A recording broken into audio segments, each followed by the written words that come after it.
lo que es los costos decisorios.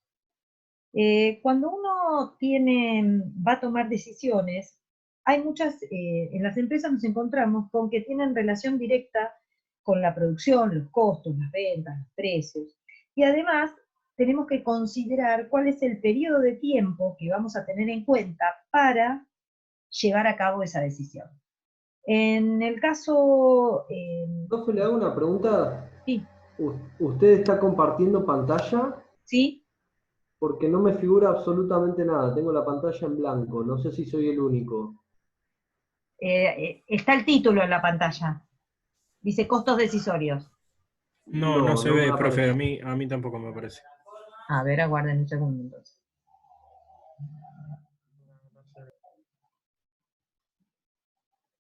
Bueno, como les comentaba, cuando uno analiza distintas opciones dentro de una empresa, también tiene que ver cuál es el lapso de tiempo en el cual va a desarrollar la decisión. Y hay decisiones que se toman en el corto plazo, pero hay otras que exceden el corto plazo. Y esto va a tener que ver con cuál va a ser el tipo de inversiones que se van a realizar. Nosotros hasta ahora trabajamos con punto de equilibrio y sabíamos que era un modelo decisional de corto plazo. Porque básicamente teníamos que tener digamos, las pautas y las variables tenían que permanecer constantes, y en el largo plazo nada es constante. Entonces, vamos a ver que existen otras posibilidades más allá del punto de equilibrio, y teniendo en cuenta la información y la relación que existe entre la producción, los costos, las ventas y los precios, que nos van a permitir desarrollar diversos tipos de decisiones. Por eso que hablamos de costos decisorios. Bueno, cuando nosotros vamos a analizar, vamos a tener que tratar de hacer un repasito sobre lo que sería la planificación. Y en la planificación, cuando hablamos puntualmente de lo que es el planeamiento estratégico, podemos definir que en el planeamiento estratégico nosotros tenemos objetivos que están planeados, que ese planeamiento estratégico representa la forma de expresar de alguna manera o de formalizar cuáles son las metas perseguidas para lograr ese fin que persigue este planeamiento. Y estamos hablando de una proyección futura del negocio. Y el horizonte puede ser prolongado. Cuando hablamos de planeamiento estratégico hablamos de definir metas, el horizonte, dónde vemos a la empresa, cuando empezamos a definir misión, objetivo, metas. Hacemos una mirada hacia el futuro, es decir, ¿dónde quiero estar parado dentro de 5, 10 años? ¿Cuál es mi objetivo? Obviamente que eso no lo vamos a poder lograr en 2 días, pero sí es bueno saber hacia dónde quiero llegar, porque si mi idea es hacer que mi producto sea conocido en el país, tal vez tenga que rápidamente, por ejemplo, hoy se me ocurre abrir una página e informar que puedo tener ventas a todo el país. O ya prever algún tipo de distribución, pero si no la tengo, puedo decir que hago envíos a todo el país y después veré cómo voy instrumentando esos envíos, pero ya dejo la posibilidad abierta. Pero eso tiene parte de la decisión de decir, a ver, yo quiero que el producto que hago no es un producto que está destinado únicamente para esta zona o me quiero desarrollar, sino que pretendo moverme en todo el país. ¿Sí? Entonces, teniendo, o sea, definido hacia dónde voy, aparecen los presupuestos de largo plazo, que son es una forma de poner en números qué es lo que nosotros, a dónde queremos llegar. Y entonces ahí reemplaza decir, bueno, mi nivel de ventas quisiera que fuera de tantas unidades o de un volumen de venta de tantos pesos, y empiezo a realizar planes más detallados respecto de posiciones para de 3 a 5 años y ubicar, digamos, cuáles son los pasos a los cuales o las etapas, perdón, que voy a desarrollar para lograr este objetivo. Y ahí bajamos, una vez que tenemos ese presupuesto de largo plazo, que obviamente va a ser un presupuesto que se va a ajustar, porque alguien que planificó hace, no sé, en el 2018, que en 5 años llegar a determinado volumen de actividad, tal vez hoy haya tenido que reconvertir su industria producto de COVID, ¿sí? Alguien que hacía uniformes escolares o guardapolvos escolares, tal vez hoy tenga que haber reconvertido su producto, porque las clases están suspendidas, no sabemos cuándo van a iniciarse, y tal vez hoy puedan adaptar esa estructura para hacer camisolines para médicos, ¿sí? Entonces, en el presupuesto a largo plazo, siempre te tiene que tener o permitirme la posibilidad de tener cierta adaptación. No es que es inamovible, es una expresión futura en la cual nosotros expresamos en números cuáles son nuestras ideas a futuro, pero no podemos pensar que eso es estático. Y después, si bajamos un nivel más, llegamos a lo que es el presupuesto anual, que es un plan de acción mucho más detallado, con actualizaciones también periódicas, pero inferiores al año. Y lo más importante en todo esto es que tanto el presupuesto anual como el presupuesto a largo plazo y el planeamiento estratégico fundamental tienen que estar alineados. Si mi idea es, por ejemplo, llegar a ser líder en venta minorista, mi desarrollo tiene que apuntar a los canales minoristas y no enfocarme en los canales mayoristas, ¿sí? Entonces, ¿cuál es la presencia que quiero tener? ¿Hacia dónde voy?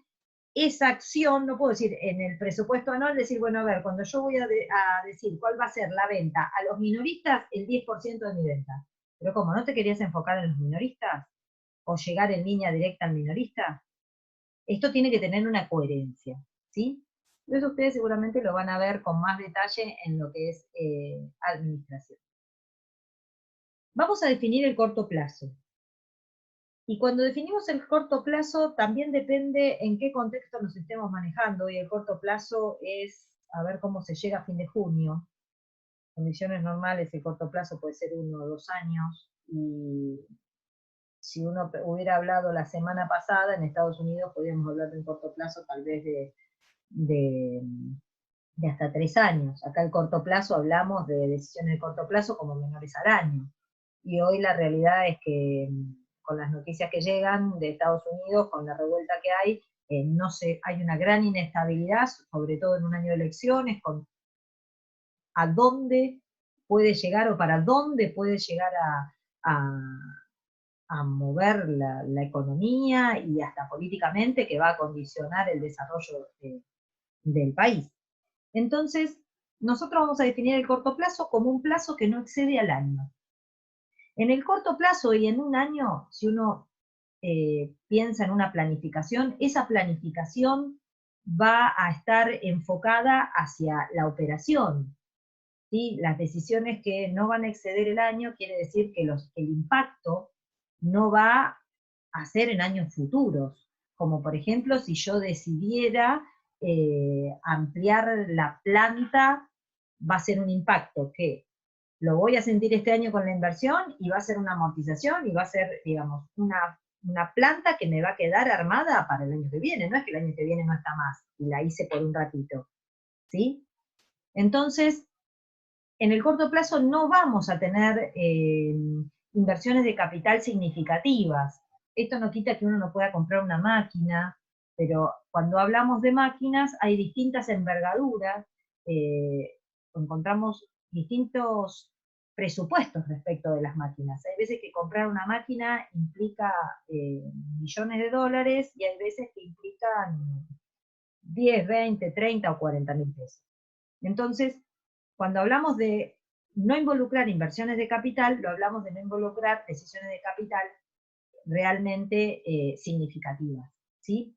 En el largo plazo nos vamos a encontrar con que esas decisiones exceden al año, que las inversiones son mucho más importantes, que en ese caso podemos llegar a decidir, yo estoy fabricando un producto y digo, fabricando un producto y uno de los componentes que utilizo en esa fabricación, digo, la verdad, no lo quiero comprar más al exterior, lo quiero hacer, o no me lo están entregando en término, no me está fallando el producto, tengo trabas para importarlo, bueno, me voy a dedicar a fabricarlo, para lo cual voy a tener que desarrollar toda, no solo la inversión de capital, sino un know-how necesario para poder realizar ese componente. En algunos casos puede ser sencillo, en otros puede ser, sobre todo en la industria tecnológica, puede ser un componente que es la base de todo el equipamiento o de todo el producto que yo vendo. ¿Sí? Entonces, estas decisiones, por más que sean de corto plazo, lo que no tenemos que perder de vista es que siempre van a tener que estar enmarcadas en lo que es la actividad del planeamiento estratégico, que es el largo plazo. En todas las decisiones vamos a encontrar que hay un punto de indiferencia. ¿Qué quiere decir que hay un punto de indiferencia? ¿Qué quiere decir que es un punto en el cual me da lo mismo tomar una acción u otra? ¿Sí? Y para esto tenemos que considerar tanto los costos variables como los costos fijos. Si quisiéramos determinar un punto de indiferencia, lo tendríamos que determinar como el cociente entre el mayor o menor costo fijo, ya sea, si digo, bueno, voy a hacer una cosa o dejar de hacerla, ¿qué pasa con los costos fijos? ¿Y cuál es el ahorro o el incremento que tengo marginal respecto de los costos variables? ¿Sí?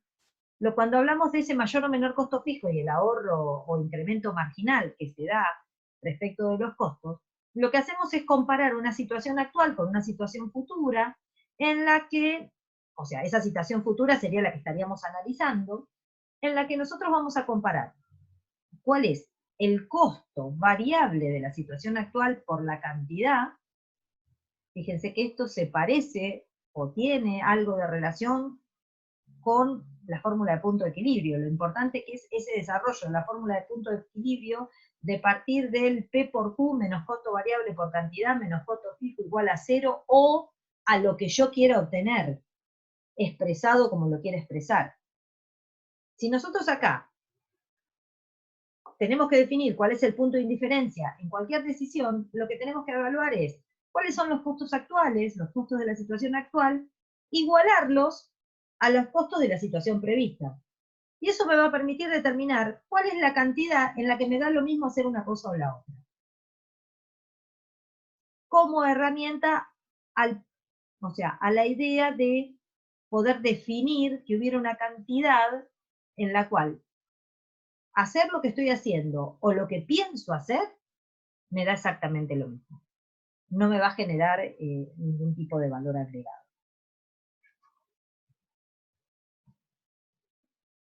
Cuando nosotros hablamos de decisiones de corto plazo, que es más que nada las que vamos a ver nosotros durante el curso, tenemos que tener en cuenta que yo les dije que eran decisiones de operación. Profe, Sí. disculpe que le interrumpa. ¿Podría explicar un poquito más de qué se trata el costo de indiferencia? El punto de indiferencia. Eso, sí, perdón, el punto de Bien, el indiferencia. punto de indiferencia es un punto donde te da lo mismo hacer una cosa u otra. Bien. ¿Sí? Por ejemplo, si yo digo, ¿qué me conviene? ¿Vender al por mayor o vender a minoristas? Bien. Esas decisiones tienen costos que están relacionados, ¿sí? Que tienen que ver con una acción y la otra. Si voy, por ejemplo, a vender al por menor, seguramente voy a necesitar más vendedores que si vendo al por mayor. Si vendo al por mayor, tal vez los precios van a ser diferentes. Uno hace todo un análisis y una estructura de cuáles son los costos variables que tengo y los costos fijos. Si vendo tal vez al por mayor, tengo que pensar que tengo que tener camiones para distribuir la mercadería, tal vez propios, o hacer algún tipo digamos, de negociación con alguna logística, si es al por menor no, si el producto lo voy a entregar en la fábrica o lo voy a llevar a domicilio, ¿sí? Cuando uno va a analizar eso, decir, bueno, ¿qué me conviene? Porque a veces uno lo hace como servicio, pero convengamos que siempre estamos hablando de unidades que buscan obtener un beneficio. Y cuando hablamos de costos, no pensemos que únicamente los análisis de costos se hacen en entidades con fines de lucro.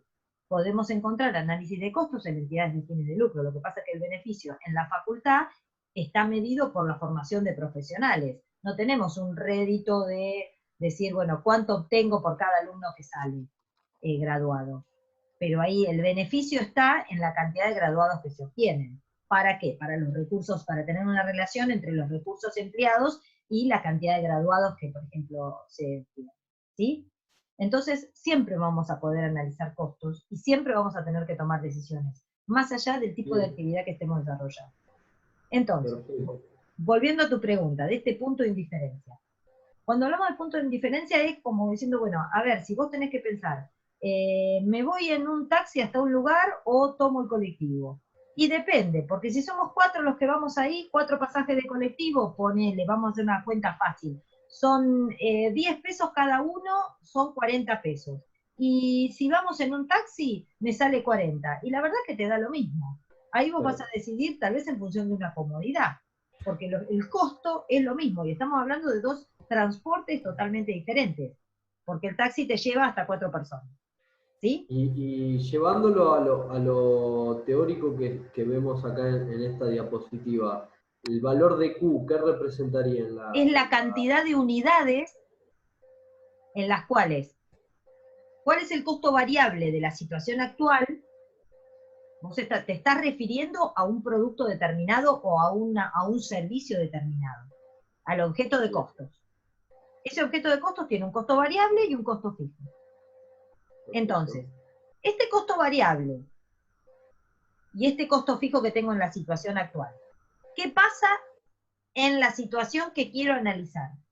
Suponete que yo decido, en vez de que pagar un flete que me traiga las cosas, tener un transporte propio, comprar una camioneta, ¿sí? Entonces digo, bueno, tal vez va a bajar mi costo variable en la situación futura y va a aumentar mi costo fijo. Entonces digo, ¿cuándo es indiferente? Esto me va a determinar una cantidad a partir de la cual a mí me va a convenir tomar una decisión o la otra, ¿sí?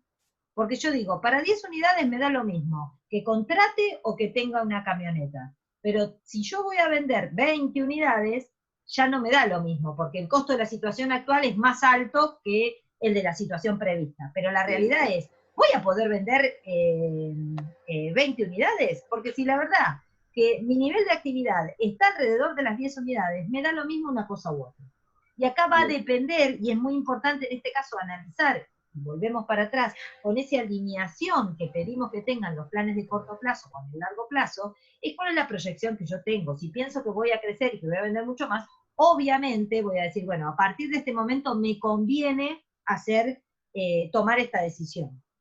O, dado que mis ventas o mi nivel de distribución o lo que estemos analizando está en este punto y la proyección es que baje, no me conviene cambiar a la otra decisión. ¿Quedó claro? Sí, perfecto.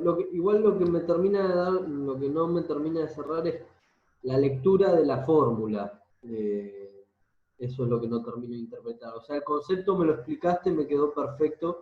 No termino de entender bien la lectura de la fórmula.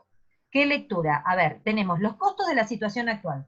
Los costos de cualquier Sí, cosa es un costo variable y el costo sí, fijo, ¿sí? Entonces sí, yo sí, sí, digo, el costo variable por la cantidad que produzco, y ese SA es sí, la situación actual, el costo que tengo hoy, sí, sí. con los costos fijos que tengo hoy, los igualo al costo variable que puedo llegar a tener en la situación prevista, por la cantidad, más el costo fijo. Vos Bien, fíjate ahí que lo está. que yo despejo es cuál es la cantidad que me da lo mismo hacer una cosa y la otra. ¿Y Ahí cómo la está. calculo? Sí, perfecto. Como O la sea, es diferencia entre los costos fijos, que es lo que dice arriba, mayor o menor costo fijo, según sea, después uno lo analiza en términos absolutos, y las diferencias entre el costo variable de la situación actual y de la situación prevista. bien. O sea que ¿Está? es una operatoria muy similar a la de punto de equilibrio, digamos. Sí, es parecida. El punto de indiferencia en definitiva termina como un cruce entre las dos opciones, entre los Claro. ingresos o sea, los costos que tengo, perdón, en la situación En una actual situación. con los costos que tengo en la otra situación. ¿Sí? Perfecto. Ahí está. Pero, o sea, esto normalmente se utiliza para decisiones de fabricar o comprar, pero son decisiones más complejas que nosotros no vamos a llegar a analizar por la temática de lo que ustedes están estudiando, pero existe, ¿sí? Y es como, digamos, dejar sentadas las bases de que si lo tienen que buscar, esta sería la primera herramienta que la van a encontrar en todas las decisiones, ¿sí? Si avanzamos un poquito, si quieren, después volvemos sobre el tema del punto de ese punto de indiferencia de decir cuándo me da lo mismo y de poder evaluar cuando me da lo mismo una cosa o la otra. ¿Está? Entendido perfecto, gracias, profe. De nada, seguimos. Profe, Sí, hola. hola. Una cosita. Este punto que se dice de indiferencia, ¿esto ya está fuera del punto de equilibrio más allá? Y es cuando ya está más o menos cumpliéndose y en proceso el No, funcionamiento son de la dos cosas empresa, ¿no? distintas. No tiene nada que ver Sí. estar en equilibrio con un punto de indiferencia. Pero por eso, pero se entiende como que ya es más allá de los ingresos de la empresa, o sea, como que ya tiene un resguardo, ¿no? Sí, a ¿Algo así ver, no sería? estamos viendo si la empresa gana o pierde. Ok, Lo que estamos analizando es respecto desde el punto de vista de los costos, si le conviene tomar una alternativa o no. bien. Es como diciendo, a ver, cuando uno habla de decisiones de corto plazo, por ahí si avanzamos un poquito, vemos las decisiones y lo vamos relacionando con este punto de indiferencia. Pero no importa, o sea, no es un análisis hecho desde el punto de vista del punto de equilibrio, si gano, pierdo. Obviamente que si yo voy digamos, a tomar una decisión, no va a ser para tener más costos, sino para que en el futuro me reditúe. Fíjense que la situación actual, si ustedes analizan el denominador, la situación actual, a la situación actual yo le resto el costo variable de la situación prevista o proyectada o posible, con lo cual si fuera al revés me quedaría en negativo, ¿sí? Y si fueran iguales no hay, o sea, me da lo mismo, está en cero, ¿sí? Bien, Bien. gracias. Entonces, ¿cuáles son las decisiones que se implementan en el corto plazo? Si bien respecto de lo que podemos considerar como fabricar o comprar, habría que ver qué tipo de inversión se lleva a cabo para fabricar o comprar, puede entrar tanto en una decisión de corto o de largo plazo, y analizar alternativas excluyentes. Fíjense que no están sombreadas esas dos alternativas. También depende de cuál es la inversión que yo tengo que hacer ante alternativas excluyentes, esto por ejemplo cambiar maquinarias, pero digamos son decisiones de producción que un técnico en administración, en comercialización o en comercio exterior no va a estar definiendo cuál es la máquina que tienen que usar adentro de la planta. Normalmente va a estar el contador o un licenciado en administración analizando junto con el ingeniero de fábrica o el que maneja la fábrica, a ver, poniéndose a analizar decisiones de producción. Ustedes es como que están en un pasito a continuación de esto, ¿sí? Una vez que el producto lo tenemos fabricado, bueno, ¿cómo lo comercializamos? ¿Cómo hacemos para venderlo al exterior? ¿Sí? Pero no obstante, tienen que tener claro cuáles son los costos que va a llevar a cabo un producto y cuáles son aquellos que van a estar relacionados con todo lo que sea la parte de logística.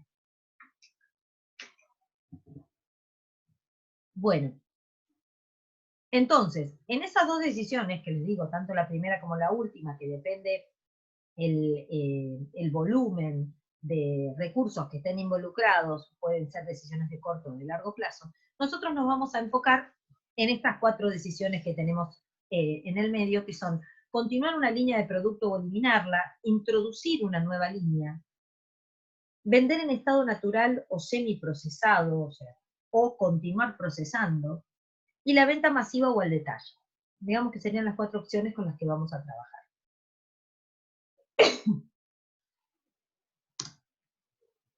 ¿Qué tenemos que tener en cuenta cuando uno hace un análisis de estas alternativas?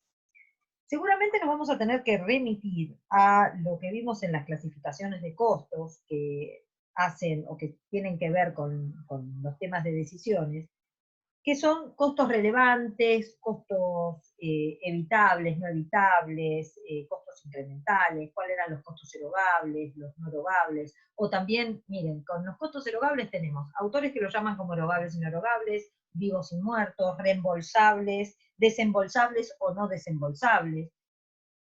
Tienen 3 nombres para nombrar lo mismo. Pero básicamente,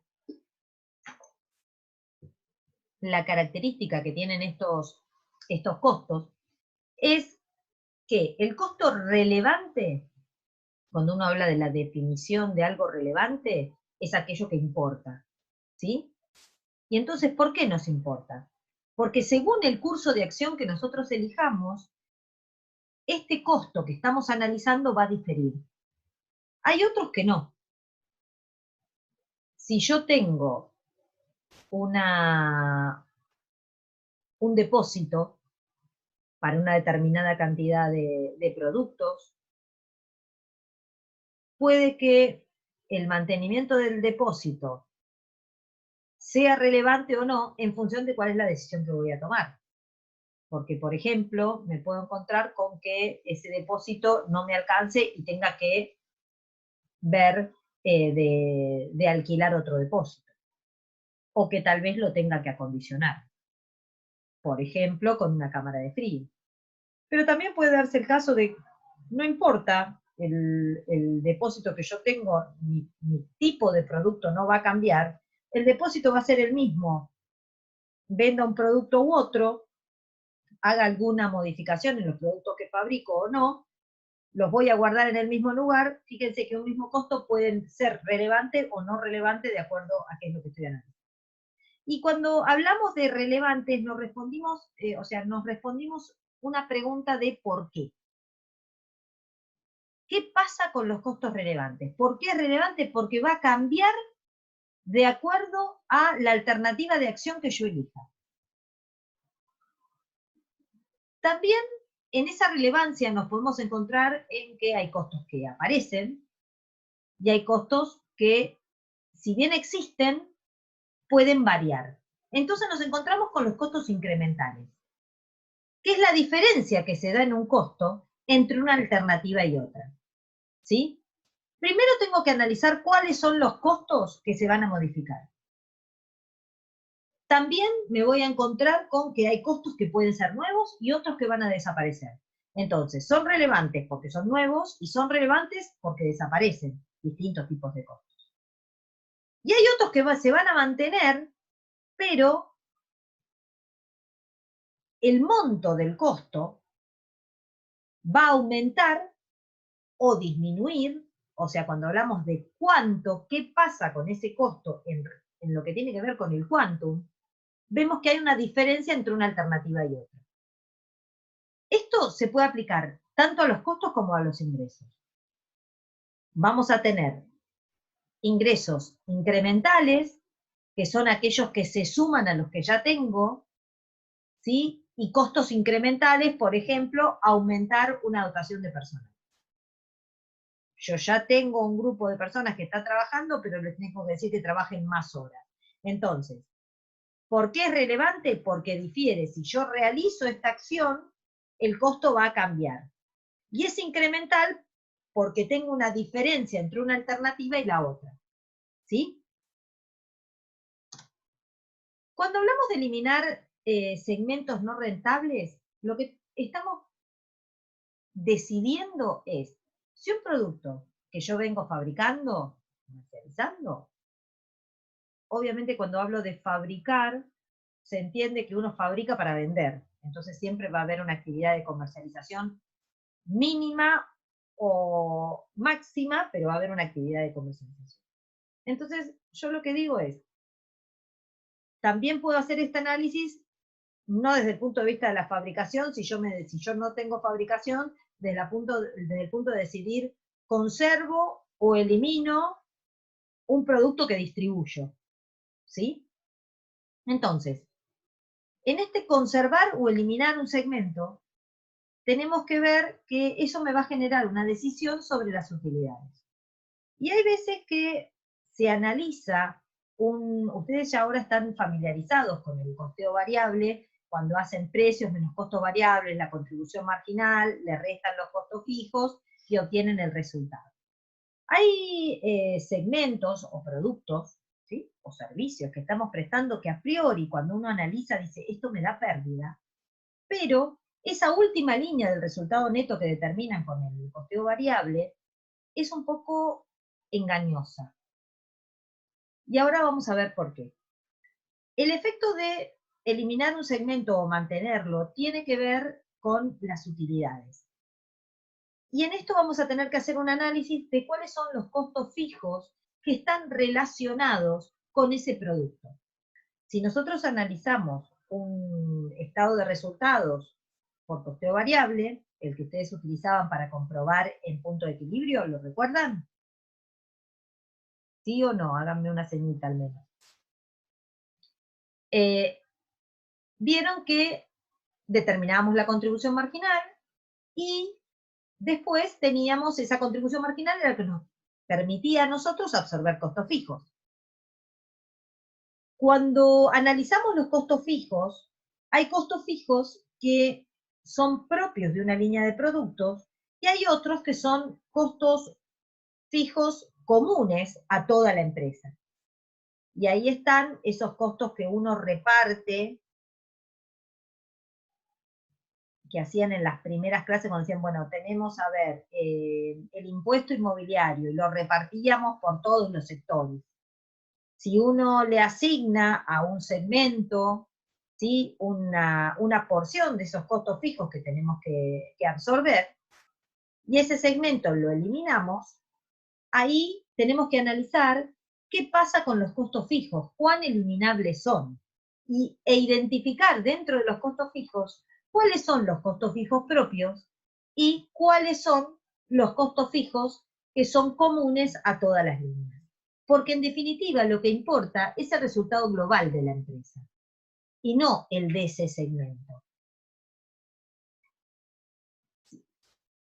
Si nosotros analizáramos, por ejemplo, un estado de resultados en el cual consideráramos que tengo dos líneas de productos, una línea A y una línea B, donde uno vende 100.000 y el otro vende 50.000, y tengo costos de 20.000 para uno y de 10.000 para el otro, ¿sí? Dijimos ventas de 100.000 y 50.000 con costos de 20 y de 10.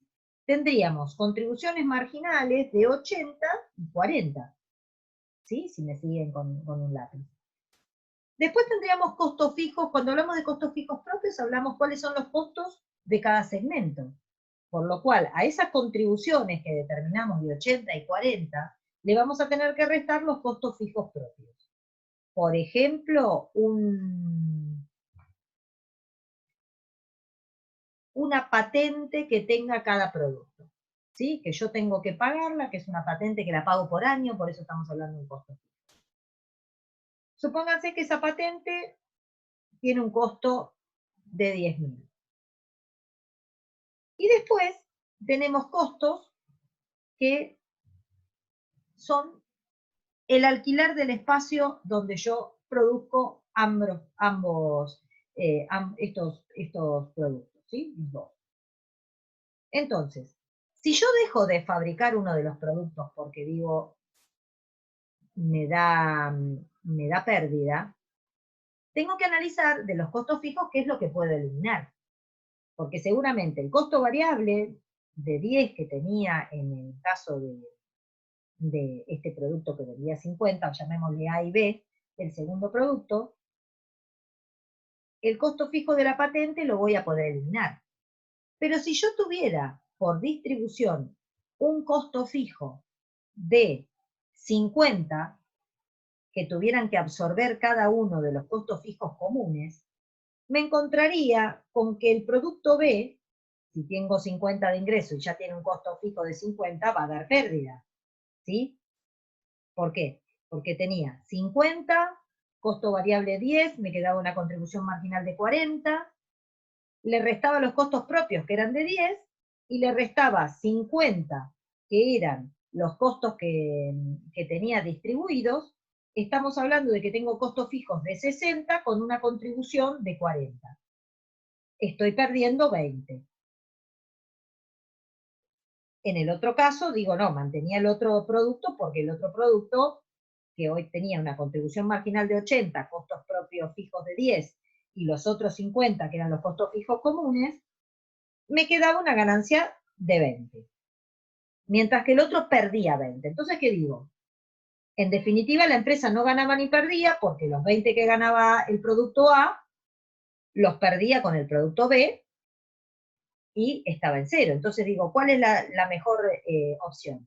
Listo, elimino esta segunda línea, que es la que me hace perder 20, y voy a pasar a ganar 20. ¿Sí? Pero ¿qué pasa? Cuando yo hago el análisis de los costos fijos eliminables, me encuentro con que los costos propios, tal vez, y no siempre, los puedo eliminar. En este caso, yo les hablé de una patente que la pagaba para poder producir ese producto. Si ese producto lo dejo de producir, esa patente no la tengo que pagar. Entonces, esos 10 van a desaparecer. Pero ¿qué pasa? Los 50 que yo le hacía absorber a este segundo producto, se los voy a tener que cargar al único producto. Mis costos fijos totales, esos no van a desaparecer. Van a seguir siendo 100. Como yo tenía 2 productos, lo dividía por 2. Entonces, el producto A ganaba 20 y el producto B perdía 20. Pero si yo hago desaparecer el producto B, que les recuerdo, tenía una contribución marginal que era de 40, costos fijos propios de 10 y costos fijos comunes de 50. Y ahí llegábamos a una pérdida de 20. Mientras que el producto A tenía una contribución marginal que era exactamente el doble, 80. Tenía los mismos, también pagaba una 10.000 por la patente para ese producto, y también absorbía 50 de los costos fijos. Pero ¿qué pasa? Yo la patente puedo no pagarla, en este caso la puedo eliminar porque digo, no produzco más el producto B, la elimino. Pero los 100 que tengo para mantener de costo fijo, supónganse que los 100 fuera el alquiler de la fábrica, los voy a seguir teniendo. Entonces, el que va a tener que absorber esos 100 va a ser el producto A.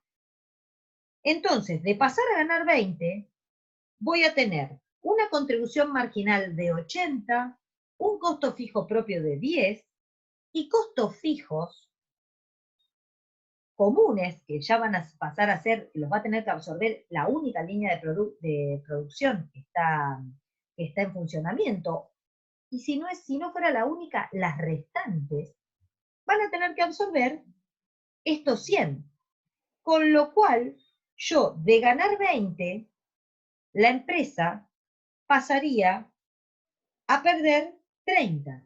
¿Por qué? Porque en lugar de hacer 80 menos 10 menos 50, hago 80 menos 10 menos 100. Con lo cual pierdo 30. Y ustedes dicen, ¿pero cómo? Eliminé el problema, que era la línea B, que me generaba pérdida, y ahora resulta que en vez de ganar los 20 que pensaba originariamente, termino perdiendo 30. Eso tiene que ver fundamentalmente con el análisis de cuáles son los costos eliminables. Y cuando hablo de costos eliminables no me refiero solamente a los fijos, sino a todos los costos, tanto los fijos como los variables, porque vamos a ver que en algunos casos hay costos que son variables, que si bien, si uno analiza, si dejo de producir cualquier producto o servicio, el costo variable debería desaparecer, no siempre es posible que desaparezca. Entonces, lo más importante es ver cuáles son los costos fijos propios, y de esos costos fijos propios seguramente va a haber una porción más importante que sean eliminables, porque que sean propios no significa que equivalga a ser eliminable. Y después, dentro de el análisis de los costos comunes, voy a tener que hacer el análisis global del resultado para ver si me conviene o no eliminar el segmento. ¿Y cuál es la clave en todo esto? Nosotros tenemos que pensar en qué pasa con ese resultado global de la empresa. Cuando hablábamos de costos eliminables, yo les decía que no eran únicamente, que los variables no siempre eran del todo eliminables. ¿Y por qué? Hay costos que se llaman costos remanentes, que tienen que ver con esa inercia humana a adaptarse a una nueva situación. Y a veces surgen como consecuencia de la baja actividad, que tal vez tengan un menor rendimiento.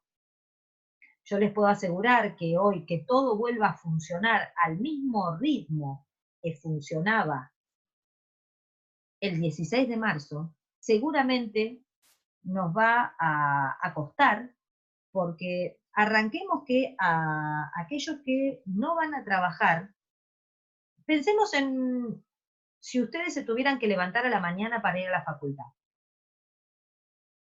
Convengamos que no es lo mismo si la clase fuera a las 8 de la mañana, levantarse. Si quisieran, ni siquiera se levantan, porque se pueden quedar en la cama con el celular o la computadora, aquel que tiene una portátil o una tablet, y si no se levanta y va en pantuflas y en pijama hasta la computadora y escucha la clase.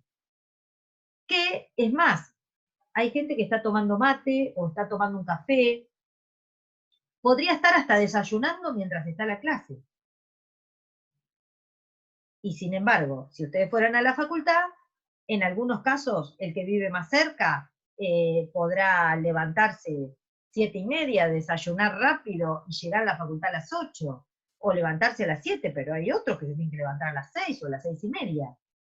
Los chicos en edad escolar, hoy volver al ritmo de levantarse, hay colegios en los que se entra a las 7:20 de la mañana, yo les puedo asegurar que les va a costar a todo el mundo.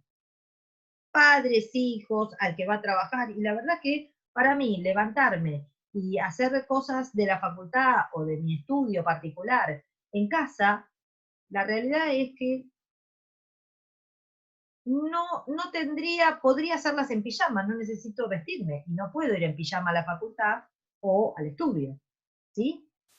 Entonces, esos costos se llaman costos remanentes. Y así como pasa esto en la vida actual, pasa en las empresas cuando nos encontramos con aquellos costos como consecuencia de la baja actividad o como consecuencia de un avance tecnológico, dejan de ser necesarios, pero no se pueden eliminar por cuestiones de orden legal, de orden social, de orden organizativo o cuestiones psicológicas. Hay veces que nosotros decimos, bueno, y la verdad que ya fulanito no se necesita más, porque nosotros pusimos una máquina y tuvimos que poner una persona para especializarla, y esta persona no estaba capacitada como para poder manejar esa máquina, la quisimos capacitar, no pudimos, no quiso, motivo que sea, pero no la podemos despedir porque le faltan 2 años para jubilar. Entonces hay una cuestión de orden social o de responsabilidad social de decir, y bueno, no, hay que mantenerlo, por más que esta línea no esté más, hay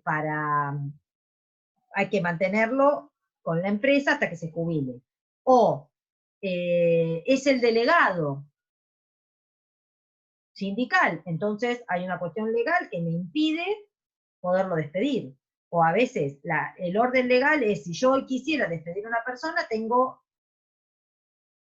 un impedimento que es que por 60 días no se puede despedir.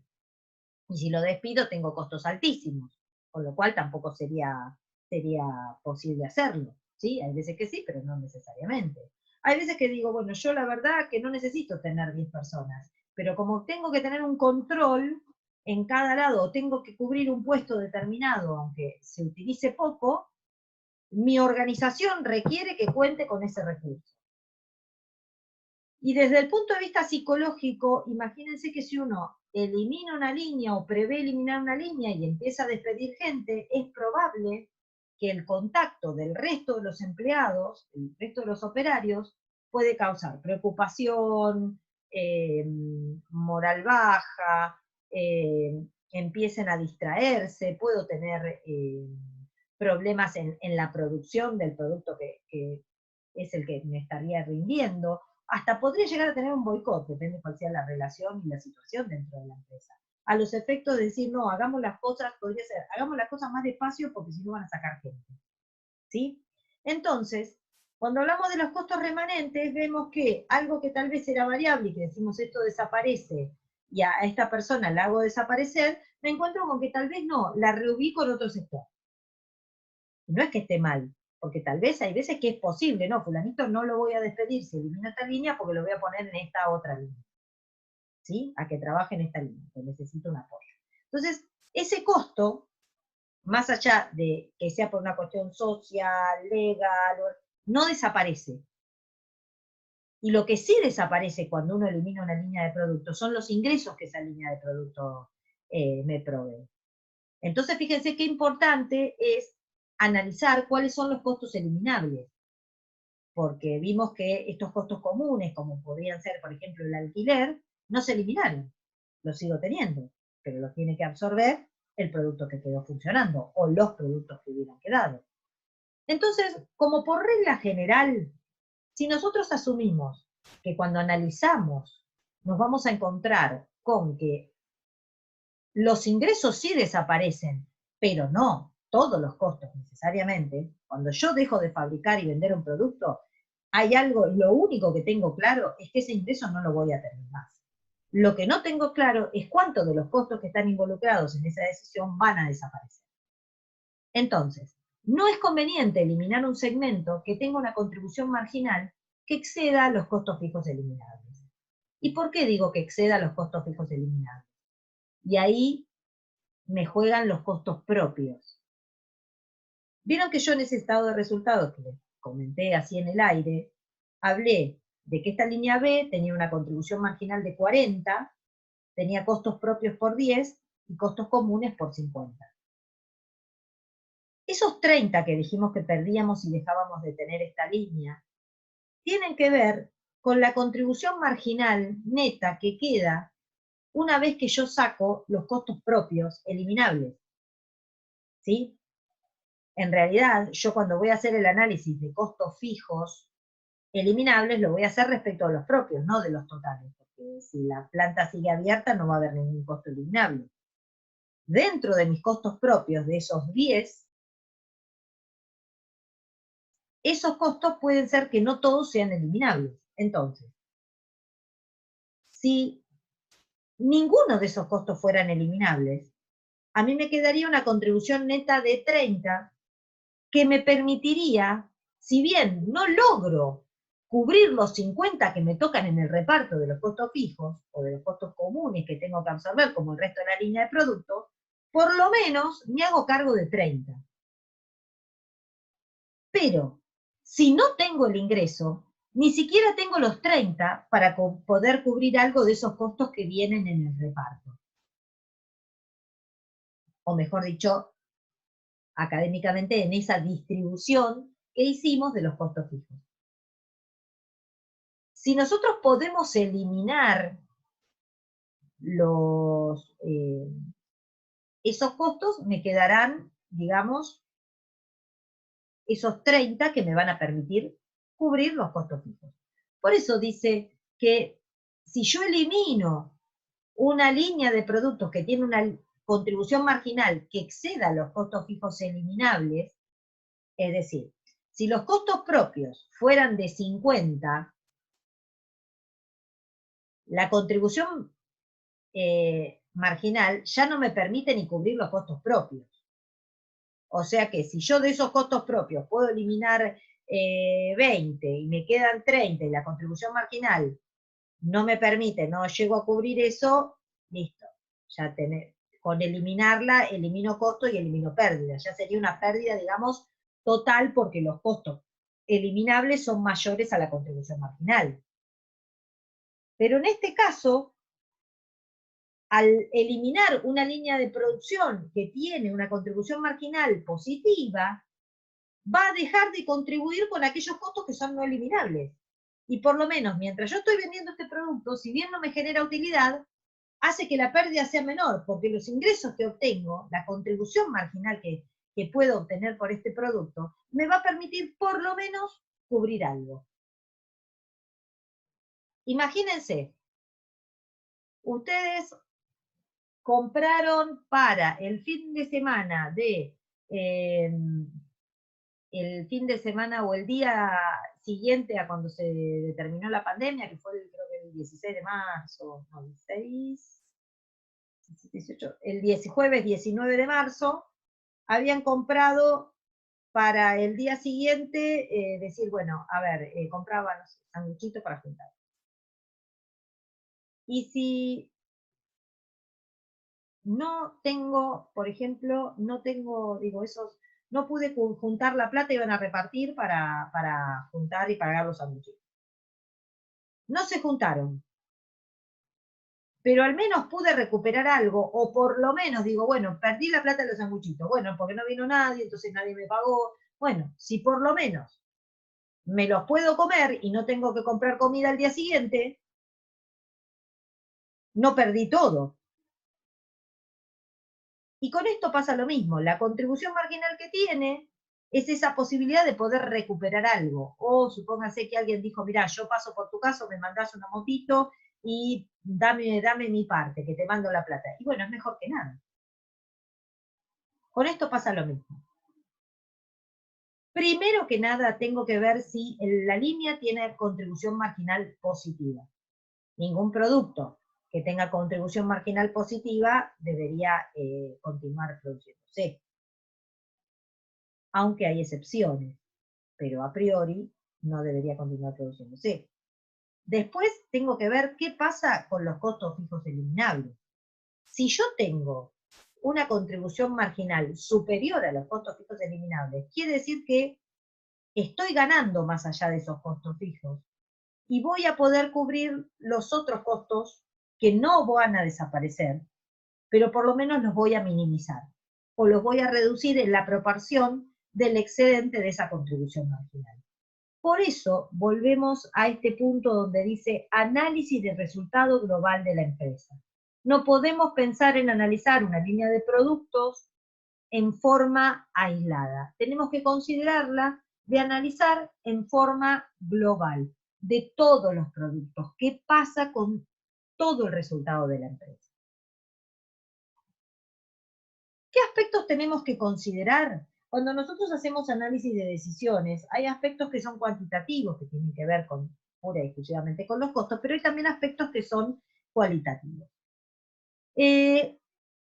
Dijimos que los costos fijos comunes permanecen, por ende no van a desaparecer. De los costos fijos eliminables se puede dar, por ejemplo, tendríamos que pensar en cuáles serían costos fijos eliminables, hablamos de la patente, tal vez vender una máquina que utilizaba para hacer ese producto y ya no la utilizo más. También podría darse el caso de que esa máquina la utilice en otro proyecto, en lugar de comprar una máquina para otra cosa, utilizo o la acondiciono, o hay líneas de producción que se pueden ajustar, por ejemplo, si uno tuviera una cinta transportadora que envasa latas, y después quiero que en vez de que vayan latas por esa cinta pasen botellas, la cinta me sirve igual, entonces la puedo utilizar en otro segmento que me va a permitir, o sea, esa inversión que tenía que hacer en el otro segmento, la reubico.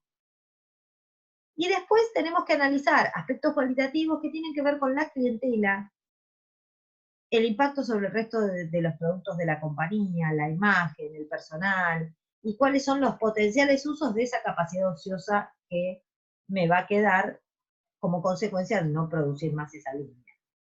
Respecto a la clientela, acá tenemos que jugar con el tema del producto, ¿cuál es el producto estrella? ¿Sí? O el producto emblema de la marca. Imagínense que nadie pensaría que se dejara de vender, por ejemplo, el alfajor Habana de chocolate.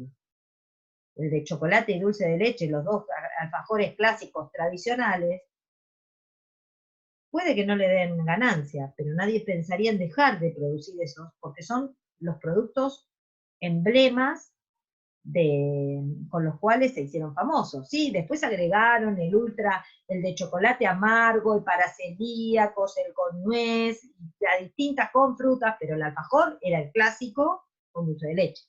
¿Sí? Entonces, dejar de hacer esos productos porque podrían no ser rentables, desde el punto de vista de la imagen, puede dar como diciendo, uy, mirá, estos dejaron de fabricar tal cosa, estarán bien, estarán mal, o ya hay veces que hay un impacto sobre el resto de los productos, como decir, si yo tengo productos que son complementarios, ¿Qué quiere decir? Que son complementarios, que unos van, digamos, a consecuencia del otro.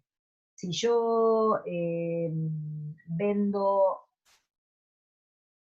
mermelada y además fabrico galletitas, y tal vez normalmente vendo, o el pack promo fiesta, ¿vieron? El del pan con las hamburguesas. Ahí tenemos dos productos que se venden juntos. Y entonces, ¿qué pasa si yo dejo de vender, por ejemplo, el pan y vendo únicamente las hamburguesas? Y tal vez el hecho de dejar de vender el pan hace que las hamburguesas y los aderezos, suponiendo que yo me dedicara a vender esos tres productos y a fabricarlos, tal vez bajen la demanda porque como ya no tengo el pan, ya por ahí van y compran otra opción. No sé, salchichas que ya vienen con el pan. ¿Sí? Entonces, empezamos a ver que las acciones que tomamos sobre una línea de productos tienen relación con el resto de los productos. Por ejemplo, dejar de hacer, la leche de la Serenísima tiene el hecho de, o cualquier lácteo, pero digo, la Serenísima, hay una logística asociada a la distribución de la leche prácticamente a diario por una cuestión de condiciones de frescura. Eso hace que pueda también abastecer con una alta frecuencia de quesos, yogur y demás. Y decir, bueno, a ver, ¿qué pasa si yo dejo de vender leche? ¿Cómo me va a impactar con el resto de los productos? Porque tal vez el que me viene y me trae leche todos los días, le empiezo a comprar más yogures a él, porque como lo veo todos los días, y cuando viene él, el que me vende yogur, que antes venía todos los días o 3 veces por semana y ahora viene una vez por semana, dejé de venderlo, por ejemplo. ¿Sí? Respecto del personal, es qué pasa con la gente, que un poco lo vimos con los costos remanentes desde el punto de vista de por qué dejarlos, qué pasa con un municipio. Y después ver cuáles son los potenciales usos de la capacidad, porque digo, bueno, dejo de hacer este producto porque voy a hacer otro que va a ser más rentable. Es diferente que cuando digo, bueno, ¿qué pasa con esta capacidad? No la voy a usar para nada, entonces estoy cargando y exponiendo de alguna manera una capacidad ociosa. ¿Sí? ¿Cuáles van a ser los mejores usos que vamos a tener? ¿Qué pasa cuando voy a hacer una introducción de líneas de productos? Vamos al paso siguiente. Me encuentro con que cuando vimos la eliminación, podíamos pensar que podría ser reemplazada por una línea nueva. Entonces, en ese reemplazo, tal vez un potencial uso de la capacidad puede ser la de abrir una línea nueva. Entonces ahí ya estoy haciendo puedo hacer un aprovechamiento tanto de las instalaciones, tal vez solamente es modernizarlo y adaptarlo, y los costos de estructura no se van digamos, a golpear de alguna manera. Entonces, esa sería una posibilidad a la introducción de una línea nueva de productos. Por ejemplo, a ver, el yogur nuevo que sacan, digamos, una variante sobre algo que ya lo tengo. Saco el yogur, no sé, se me ocurre el común y pongo paso al firme, le doy paso al firme. Ahí tengo digamos, hay un montón de sinergia, en un montón de estructura, en una cantidad importante de la estructura que puedo utilizar, ¿sí? Entonces, me encuentro con que ese reemplazo me permite la utilización que desde el punto de vista de la eliminación podría ser la eliminación de estos costos fijos, ya sea porque los puedo vender o porque los puedo reutilizar en otro producto. Después tengo que ver qué pasa con el tema de la capacidad. Si yo voy a aumentar la capacidad de la fábrica, o sea, la capacidad fabril, ¿qué pasa con el rendimiento de la inversión? Yo estoy inmovilizando un capital que tengo que ver qué pasa con la decisión respecto de si me conviene o no me conviene, porque tal vez póngase, hacer un plazo fijo me da más interés, me rinde más que armar una línea nueva. Ver qué pasa con el producto, si es competitivo con otro de la misma empresa. Imagínense cuando sacan el yogur que tiene, no sé, es mayor contenido de proteínas.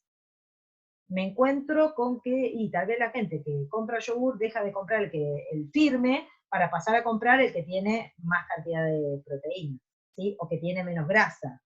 De paso del que tenía 0,5 de grasa al que tiene 0, o al que tiene una fibra. Entonces, ¿van a ser todos nuevos consumidores o me van a dejar de comprar el otro producto? Entonces, otra vez, cuando tengo todos los estados de resultados de las líneas, lo que tengo que hacer es sumar todos los estados de resultados y ver qué pasa con con el resultado global de la empresa. ¿Sí? Entonces, ahí empiezo a analizar y tengo que ver con un análisis de elasticidad y de ver, seguramente vamos a tener sondeos, voy a ver qué pasa o analizar cómo se va comportando la demanda para ver qué pasa con el producto, que tal vez esto me termine desencadenando en que tenga que eliminar a futuro alguna línea de producto como consecuencia de que la gente pasó de un producto al otro, ¿sí? Eso en el caso de que fuera competitivo, también puede darse el caso de que es complementario. Entonces, ¿qué es complementario? Que en definitiva puede ir a caballito del producto que yo ya estoy vendiendo, ¿sí? Porque lo quiero comprar. Pero siempre no tenemos que perder de vista el resultado global de la empresa. Ahora vamos a una tercera decisión que es la de venta en estado natural o semiprocesado.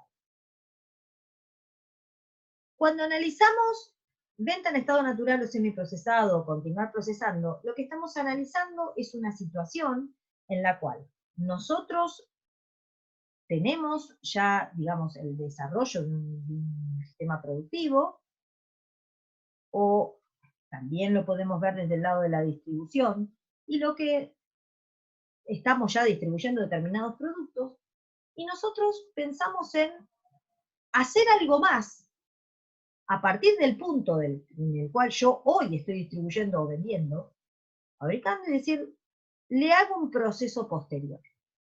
¿Qué sería hacerle un proceso posterior? Si yo, por ejemplo, me dedico a cultivar soja, convertirlo en aceite. Eso sería un proceso posterior, porque yo levanto la soja, lo estoy simplificando y el proceso es mucho más largo, pero, digamos, para que vean algo palpable, decir, bueno, a ver, yo puedo levantar el grano de la tierra, o cultivo más fácil. Tengo una quinta en Sierra de los Padres y tengo plantado acelga, o espinaca, vamos a ver espinaca. Tengo plantada espinaca. ¿Qué hago con la espinaca? ¿La vendo como la levanto y la vendo así al peso?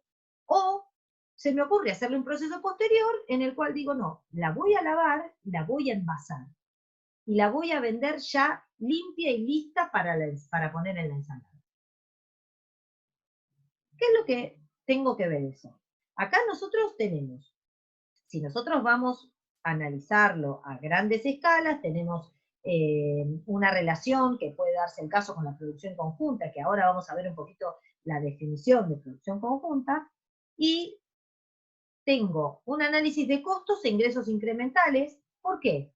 Porque el producto ya que estoy haciendo lo voy a seguir haciendo, y lo que voy a hacer es añadirle valor con un proceso posterior. ¿Con qué objetivo? De aumentar el precio. Porque la realidad es que yo no voy a vender al mismo precio el kilo de espinaca, como la saco de la tierra, que le pongo a lo sumo, le doy una bolsa y se la vendo, que aquella que ya se lavó, le sacaron las hojitas feas, le sacaron el tronquito y me la entrego en un paquetito que si puedo la puedo cerrar al vacío. ¿Sí? Entonces, ahí voy a aumentar el precio de venta, pero en ese proceso también aumentaron mis costos. Y lo que tengo que hacer es comparar cuál es el resultado que yo tenía en el punto de separación o en el primer punto de partida de ese proceso con lo que pasa luego de ese proceso posterior. Si lo pensamos en algún tipo de industria desde el punto de vista de la industria de producción conjunta, es muy común que en estos casos se dé un proceso posterior. Y los costos conjuntos son aquellos que se dan en un proceso en el cual uno no puede individualizar qué parte de esos costos van para uno u otro producto que son los que se obtienen como resultado de ese proceso. Por eso se consideran que son costos sumergidos, hundidos o irrelevantes. ¿Qué es la producción conjunta? Y acá hacemos un paréntesis como para incorporar un concepto y después ver que en este tipo de procesos se da el análisis de la venta en bruto o procesado. Tenemos que este producto surge a partir de una única materia prima, con o sin aditamentos, cuando otros materiales en el proceso, de otros materiales, cuando se obtienen en este proceso más de un producto con características propias que lo hacen claramente individualizable y definible. ¿Sí? Pero hasta ese punto, yo no puedo individualizar ni qué parte del proceso es destinada a uno o a otro de los productos que tengo en ese punto de separación, ni qué parte de, digamos, ni qué consumo de factores se utilizaron en el proceso para cada uno de los productos. A ver, cuando vamos a un ejemplo más allá de lo que es costos, pero sí desde el punto de vista de la medicina. Cuando uno planifica una concepción, aunque no la planifique, en una concepción, nadie en el momento de concebir dice voy a concebir un embarazo simple o múltiple. Hay una concepción. ¿Y qué es lo que resulta de eso? No lo podemos predefinir. Estoy hablando de la concepción natural y no que sea in vitro o con estimulación. Entonces, para una obra social, si hay un embarazo que resulta ser múltiple, durante el proceso de embarazo, los controles son los mismos que si tuviera un bebé o dos. Las complicaciones se pueden dar en un embarazo múltiple o un embarazo simple. Que pueda tener más controles, menos controles, sí puede ser, pero no necesariamente. Entonces, yo si le tengo que, por ejemplo, le recetan hierro a la madre, ¿yo puedo decir cuánto del hierro que la madre consume le va a ir a un bebé o al otro? No lo puedo establecer. Llegado el momento del parto, se da ese punto de separación donde cada uno de los productos que estuvieron en ese proceso adquieren características propias y a partir de ese momento van a tener que pesarlos en forma individual, van a tener que ponerle las vacunas a cada uno, pero hasta ese punto yo no puedo decir, si yo tuviera que costear lo que fue para una obra social, el proceso del embarazo, ¿cómo lo asigno a un bebé o al otro? Porque tuve un solo proceso, ¿sí? A partir de ese momento donde se individualizan, a partir de ahí yo puedo decir, este bebé consume tanto porque le puse tres vacunas o lo tuve que atender o controlar 4 veces cuando a este lo tuve que controlar 2, porque este tuvo menos peso, el otro tuvo que ir a una incubadora, lo que fuera. Recién a partir de ese punto. Con la producción pasa lo mismo. ¿Sí?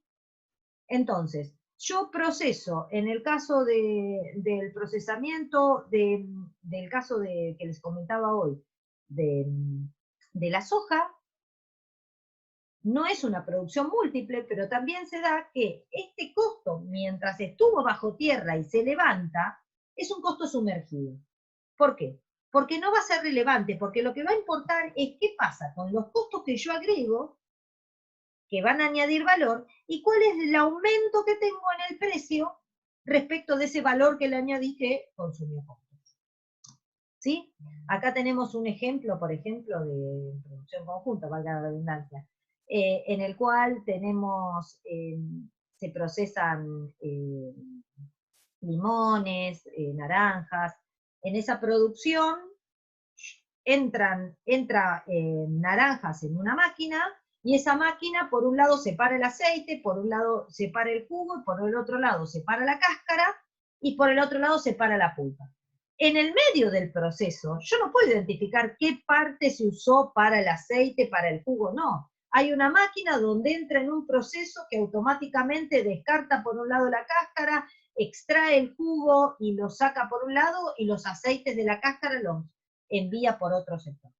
Entonces, ahí me encuentro con que hubo un momento en el cual todo el proceso que se hizo las naranjas, desde que las llegaron, las lavaron, las pesaron, las pasaron a la máquina, fue todo un proceso conjunto. Y la máquina, de ahí, estuvo en proceso. Está 1 hora y por un lado me da aceite, jugo, cáscara y pulpa.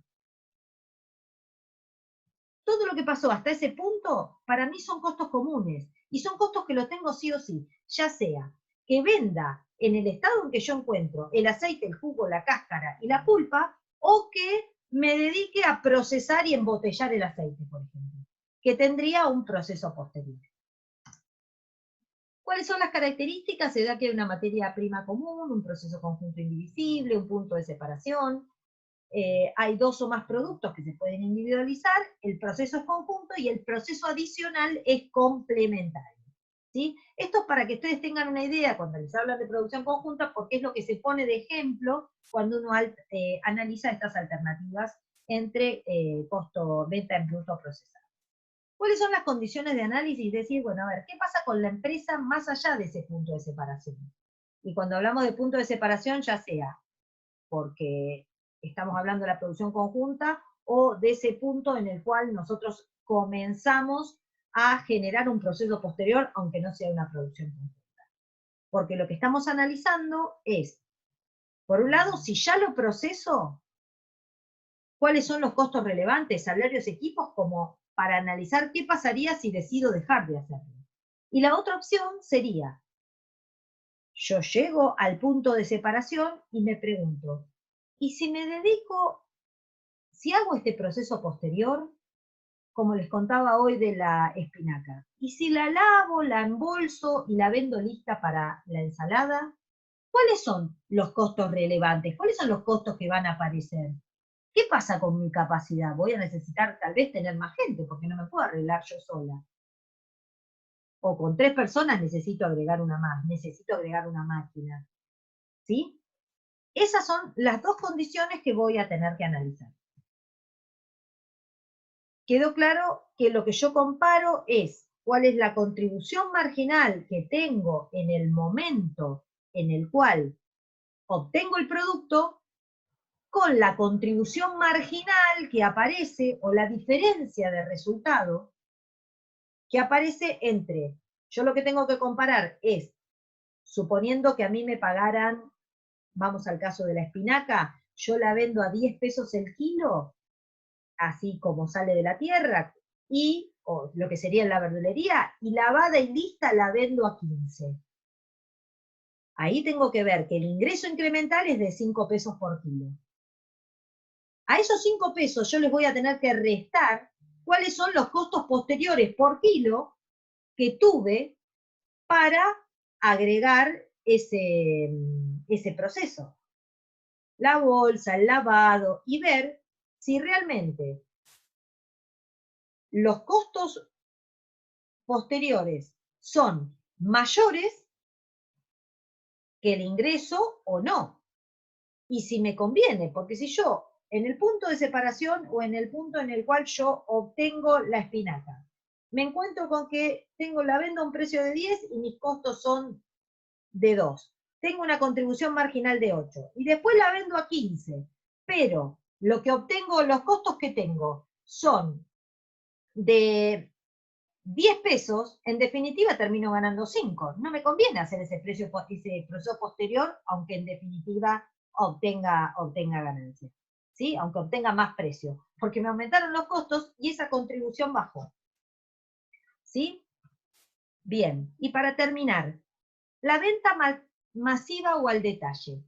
Acá lo que analizamos son distintos canales de venta, las distintas alternativas. Y esto tiene relación con los distintos tipos de clientes con los que nos vamos a manejar, con el análisis de cuáles son los costos que tengo en cada sector mayorista, sector minorista, qué pasa con los costos fijos, cuáles son evitables y cuáles no, y la diferencia entre los precios de venta que se dan si yo vendo en grandes cantidades o vendo en cantidades menores. Vieron que al por mayor uno tiene un precio que es menor que el precio minorista. Pero esto implica tener un canal y una estructura que adopte esas diferencias de precio. Y para eso vamos a tener que analizar por sector. Por ejemplo, tenemos en este caso un costo variable por tonelada de 4,50 y otros costos variables de 300. Analizo un sector determinado, el de producción. Los costos fijos tenemos costos directos de 51.000, indirectos de 4.700 y evitables de 1.100, y un precio de venta de 2,50. Una estructura de costos. Y por otro lado tenemos el de comercialización, donde yo tengo 30 centavos de comisión por tonelada, 2 centavos de bolsa por tonelada, y de otros costos variables tengo 0,1, y los costos fijos son 8.800, 4.700 y evitables 400.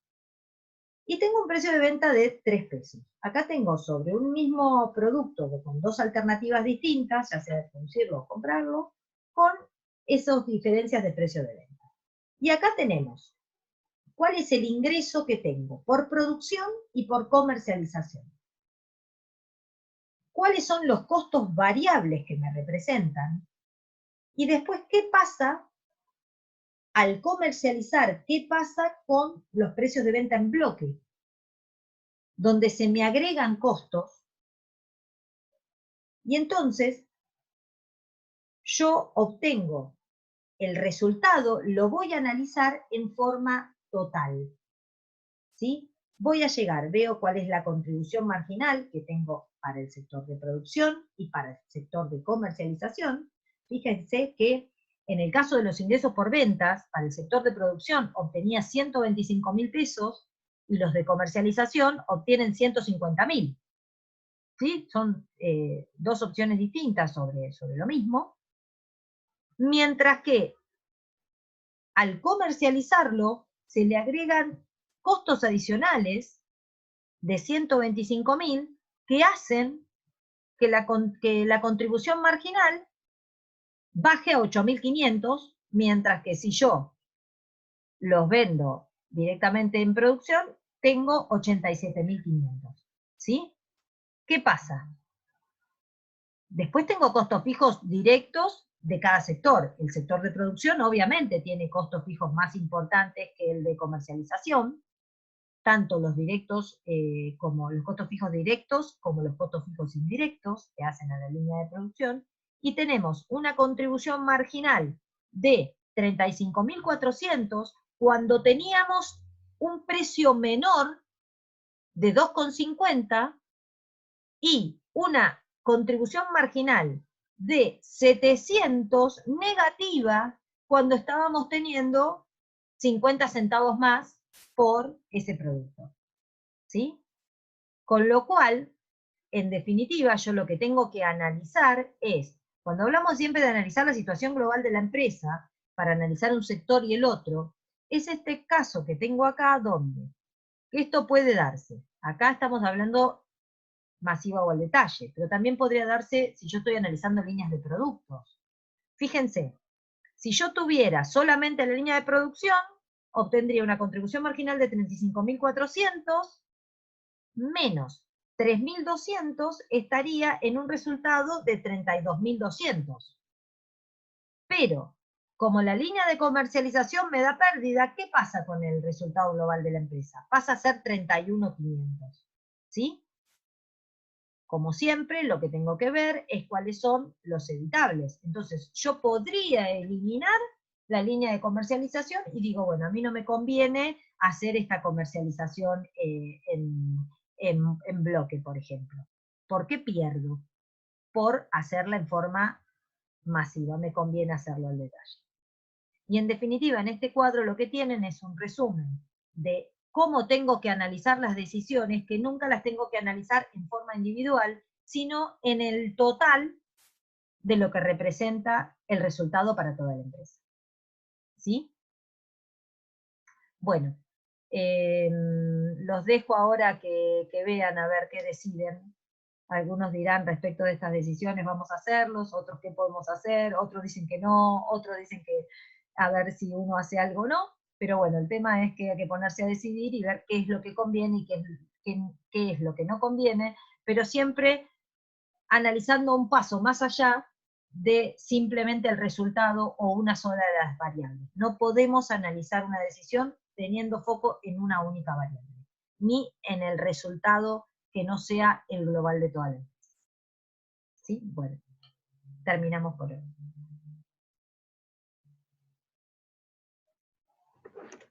Muchas gracias.